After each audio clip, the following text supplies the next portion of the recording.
বান্দরবানে পাহাড়ি ঢল ও টানা বর্ষণের ফলে শহরের বিভিন্ন নিম্নাঞ্চল প্লাবিত হচ্ছে, ফলে চরম ভোগান্তিতে পড়েছেন স্থানীয়রা।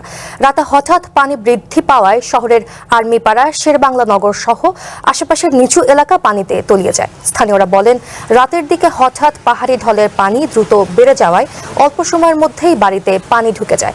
এ সময় তাদের প্রয়োজনীয় মালপত্র নিয়ে নিরাপদ স্থানে যেতে হিমশিম খায়। এমনকি কোথাও কোথাও হাঁটু থেকে কোমর পানি হওয়ায় চলাচলে অসুবিধা হচ্ছে। স্থানীয়দের আশঙ্কা, টানা বৃষ্টিপাত অব্যাহত থাকলে পরিস্থিতির আরও অবনতি হতে পারে।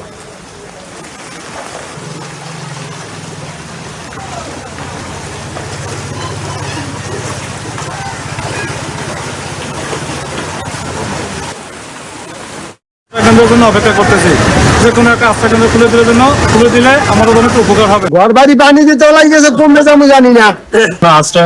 আশ্রয় কেন্দ্রগুলো যদি খুলে দেওয়া না হয়, আমাদের যে নিম্ন অঞ্চলগুলো আছে সেখানে মানুষগুলো খুবই বিপজ্জনক ভাবে মানে বিপদের মধ্যে পড়ে যায়।